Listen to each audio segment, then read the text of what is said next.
ഇത്രയും നാളും കഴിഞ്ഞ 3 മാസമായി രാഹുൽ മാങ്കൂട്ടത്തിൽ ഒരു അജ്ഞാതയായ യുവതിയുടെ ആരോപണത്തിന് വിധേയമായി രാഷ്ട്രീയപരമായും അല്ലാതെയും തകർന്ന് തരിപ്പണമായിക്കൊണ്ടിരിക്കുകയാണ്.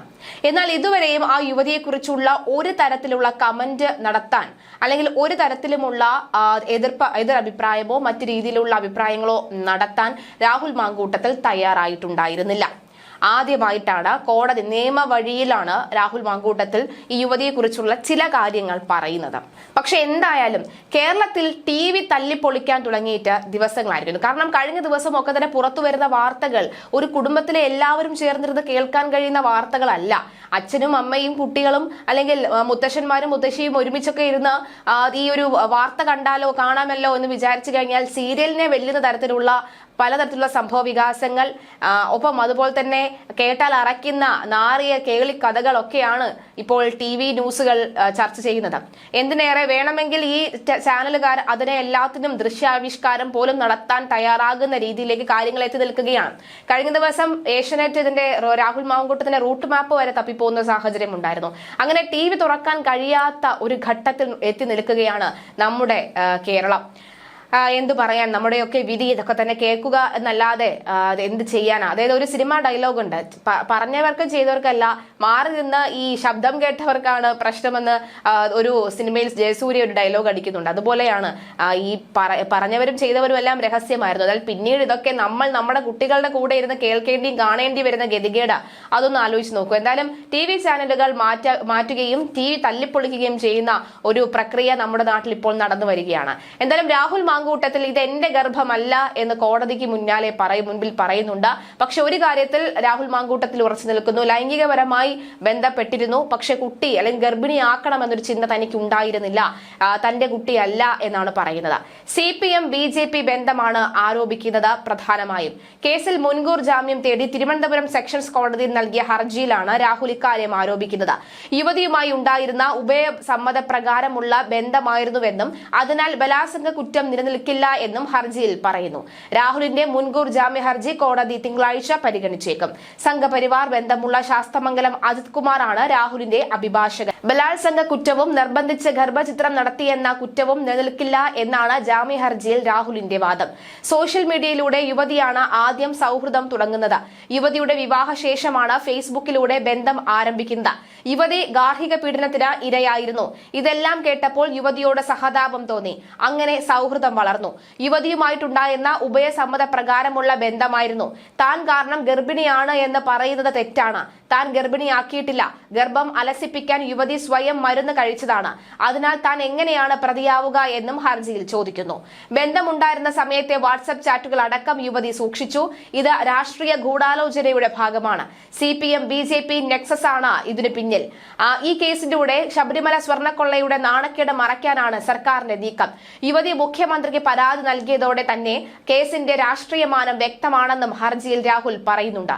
യുവതിയുടെ ഭർത്താവ് BJP നേതാവാണ്. യുവതി ജോലി ചെയ്യുന്ന സ്ഥാപനവും തനിക്കെതിരെ കേസ് കൊടുക്കാൻ സമ്മർദ്ദം നടത്തി. ഇത് പറയുന്ന ഓഡിയോ കയ്യിലുണ്ടെന്നും രാഹുൽ പറയുന്നു. ഇതോടെ പ്രോസിക്യൂഷനും ശാസ്തമംഗലം അജിത്തും തമ്മിലെ വാദം നിർണായകമാവുകയാണ്. കോടതിയുടെ തീരുമാനവും നിർണായകമാകും. ഇരയായ പെൺകുട്ടി പോലീസിന് നൽകിയ മൊഴിയുടെ വിശദാംശങ്ങൾ പുറത്തു വന്നിരുന്നു. മാങ്കൂട്ടത്തിൽ നിർബന്ധിച്ച് ഗർഭചിത്രം നടത്തിയെന്ന് അതിജീവിത മൊഴിയിൽ പറയുന്നു. ബാംഗ്ലൂരിൽ നിന്ന് മാങ്കൂട്ടത്തിന്റെ സുഹൃത്ത് ഗുളിക എത്തിച്ചു നൽകി. ഭീഷണിപ്പെടുത്തിയാണ് തന്നെ കൊണ്ട് ഗുളിക കഴിപ്പിച്ചത്.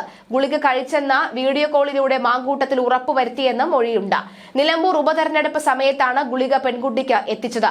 കുഞ്ഞ് ഉണ്ടായാൽ തന്റെ രാഷ്ട്രീയ ഭാവി പ്രതിസന്ധിയിലാകുമെന്നാണ് മാങ്കൂട്ടത്തിൽ പെൺകുട്ടിയോട് പറഞ്ഞിരുന്നത്. എന്നാൽ പെൺകുട്ടിയെ ഗർഭിണിയാക്കാൻ മാങ്കൂട്ടത്തിൽ പ്രേരിപ്പിക്കുന്ന വാട്സ്ആപ്പ് സന്ദേശങ്ങളും മുൻപ് പുറത്തു വന്നിരുന്നു. നീ ഗർഭിണിയാകാൻ തയ്യാറെടുക്കൂ, നമ്മുടെ കുഞ്ഞിനെ വേണം എന്നായിരുന്നു മാങ്കൂട്ടത്തിന്റെ സന്ദേശം. പിന്നീട് ഗർഭധാരണത്തിന് ശേഷമാണ് അശാസ്ത്രീയ ഗർഭചിത്രത്തിന് പെൺകുട്ടിയെ മാങ്കൂട്ടത്തിൽ നിർബന്ധിച്ചത്. സമ്മതമല്ലെന്ന് അറിയിച്ചപ്പോൾ ഭീഷണിപ്പെടുത്തി. ഗർഭചിത്രത്തിന് കഴിയില്ലെന്ന് പറഞ്ഞപ്പോഴെല്ലാം മാങ്കൂട്ടത്തിൽ അസഭ്യം വിളിച്ചു. അറിയില്ല, ഇതൊക്കെയാണ് യുവതി പറയുന്നത്. എന്തായാലും യുവതി പറയുന്ന കാര്യങ്ങൾ അപ്പാടെ വെട്ടിലാക്കുന്നതാണ് രാഹുൽ മാങ്കൂട്ടത്തിന്റെ ഹർജിയിൽ പറയുന്നത്.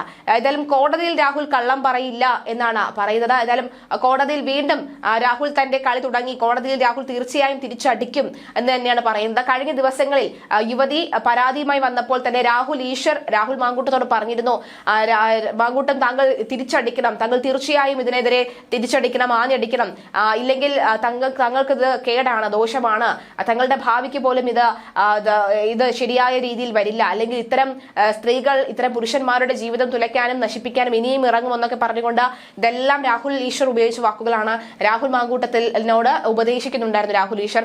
എന്തായാലും രാഹുൽ കോടതിയിൽ കഴിഞ്ഞ ദിവസത്തെ ഫേസ്ബുക്ക് പോസ്റ്റിലും അത് തന്നെയാണ്, നിയമപരമായി താൻ ഒരു തരത്തിലുമുള്ള കുറ്റം ചെയ്തിട്ടില്ല എന്നാണ് പറയുന്നത്. അപ്പോൾ കോടതിയിൽ കൃത്യമായി തന്നെ കാര്യങ്ങൾ വിശദീകരിക്കുന്നുണ്ട്. കുഞ്ഞ് വേണമെന്നുള്ളത് ആരുടെ ആഗ്രഹമായിരുന്നുവെന്നും ഇപ്പോൾ എന്തിനാണ് ഗർഭചിത്രത്തിന് നിർബന്ധിക്കുന്നതെന്നും പെൺകുട്ടി മാങ്കൂട്ടത്തിനോട് ചോദിക്കുന്ന ശബ്ദരേഖയും പുറത്തു വന്നതാണ്. ഗർഭചിത്രത്തിന് താൻ താല്പര്യമില്ലെന്നായിരുന്നു മാങ്കൂട്ടത്തിന്റെ ഭീഷണിയെ തുടർന്നാണ് സമ്മതിച്ചത് എന്നും മൊഴിയുണ്ട്. ഗുളിക കഴിച്ച ശേഷം ഗുരുതരമായ ആരോഗ്യ പ്രശ്നങ്ങൾ ഉണ്ടായി. 20 പേജ് വരുന്ന മൊഴിയാണ് റൂറൽ എസ്.പിക്ക് പെൺകുട്ടി നൽകിയത്. 5.5 മണിക്കൂറിലേറെ മൊഴിയെടുക്കാൻ നീണ്ടു. അതിജീവിതയുടെ പരാതിയിൽ ജാമ്യമില്ലാ വകുപ്പ് പ്രകാരം വലിയമല പോലീസാണ് മാങ്കൂട്ടത്തിനെതിരെ കേസെടുത്തത്. പിന്നീട് നിയമം പോലീസിന് കൈമാറി. ലൈംഗിക പീഡനം, ഗർഭചിത്രത്തിന് പ്രേരണ, വധഭീഷണി തുടങ്ങിയ ആരോപണങ്ങളും ഉന്നയിച്ച അതിജീവിത പരാതി നൽകിയതിനെ തുടർന്നാണ് കേസ്. 10 വർഷം മുതൽ ജീവപര്യന്തം വരെ തടവ് ശിക്ഷ ലഭിക്കാവുന്ന കുറ്റങ്ങളാണ് ചുമത്തിയിരിക്കുന്നത്. വിശ്വാസവഞ്ചന കുറ്റവും കോൺഗ്രസ് നേതാവിനെതിരെ ചുമത്തി. വ്യാഴം വൈകിട്ടോടെ അതിജീവിത മുഖ്യമന്ത്രി പിണറായി വിജയനെ കണ്ടതിന് ശേഷം റൂറൽ എസ്.പിയുടെ നേതൃത്വത്തിൽ വനിതാ സെല്ലിലെ ഉദ്യോഗസ്ഥർ വിശദമായ മൊഴി രേഖപ്പെടുത്തിയിരുന്നു. മാത്രമല്ല, ലൈംഗികമായി പീഡിപ്പിച്ച യുവതിയുടെ പരാതിയിൽ കേസെടുത്തതിന് പിന്നാലെയാണ് രാഹുൽ മാങ്കൂട്ടത്തിൽ എം.എൽ.എ മുൻകൂർ ജാമ്യഹർജി നൽകിയത്. തിരുവനന്തപുരം സെഷൻസ് കോടതിയിലാണ് ജാമ്യഹർജി നൽകിയിരുന്നത്. അഭിഭാഷകനായ ശാസ്തമംഗലം അജിത് കുമാറാണ് രാഹുലിന് വേണ്ടി ഹർജി ഫയൽ ചെയ്തിരിക്കുന്നത്. എന്തായാലും യുവതി നൽകിയിരിക്കുന്നത് വ്യാജ പരാതിയാണ് എന്നും കേസിൽ താൻ നിരപരാധിയാണെന്നുമാണ് ഹർജിയിൽ രാഹുൽ വാദിക്കുന്നത്. വ്യാഴാഴ്ചയാണ് മുഖ്യമന്ത്രി പിണറായി വിജയന് യുവതി നേരിട്ട് പരാതി നൽകിയത്. ക്രൂരമായ പീഡനമാണ് രാഹുൽ മാങ്കൂട്ടത്തിൽ നടത്തിയതെന്ന പെൺകുട്ടിയുടെ മൊഴിയുടെ അടിസ്ഥാനത്തിൽ പോലീസ് എഫ്ഐആർ രജിസ്റ്റർ ചെയ്യുകയായിരുന്നു. എന്തായാലും ഇത് തന്റെ കുട്ടിയല്ല, തന്റെ കുട്ടിക്ക് അങ്ങനെ ഒരു ബന്ധം, തന്റെ കുട്ടിയല്ല എന്ന് രാഹുൽ ആവർത്തിച്ചു പറയുകയാണ്. ഗർഭചിത്രത്തിനുള്ള ഗുളിക യുവതിക്ക് എത്തിച്ച് നൽകിയത് രാഹുലിന്റെ സുഹൃത്തായ ജോബി ജോസഫ് ആണെന്നും മൊഴിയുണ്ട്. ഇയാളെയും കേസിൽ പ്രതി ചേർത്തിട്ടുണ്ട്. ജാമ്യമില്ലാ വകുപ്പ് പ്രകാരമാണ് രാഹുലിനെതിരെ പോലീസ് കേസെടുത്തിട്ടുള്ളത്. രാഹുൽ മാങ്കൂട്ടത്തിൽ ഒളിവിലാണെന്നാണ് പോലീസ് പറയുന്നത്. ഇയാളെ കണ്ടെത്താനായി സംസ്ഥാന വ്യാപകമായ അന്വേഷണം ആരംഭിച്ചിട്ടുണ്ട്.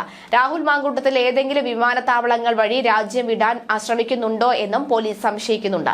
ഇത് കണക്കിലെടുത്ത് Thiruvananthapuram city police commissioner bureau of emigration കത്തയച്ചുകൊണ്ട് രാജ്യത്തുള്ള എല്ലാ എയർപോർട്ടുകളിലും ലുക്കൌട്ട് നോട്ടീസ് പുറപ്പെടുവിക്കാനുള്ള നിർദ്ദേശവും നൽകിയിരുന്നു. എന്തായാലും രാഹുലല്ല അച്ഛൻ എന്നടക്കമുള്ള കാര്യങ്ങൾ വരികയാണ്. DNA നടത്താനായി നമുക്ക് ഇതിന് കഴിയില്ല. എന്തായാലും നേരത്തെ പറഞ്ഞ പോലെ തന്നെ ഇതെല്ലാം കേട്ട് കാത് തഴമ്പിച്ചു പോയെന്ന് വേണം പറയാൻ.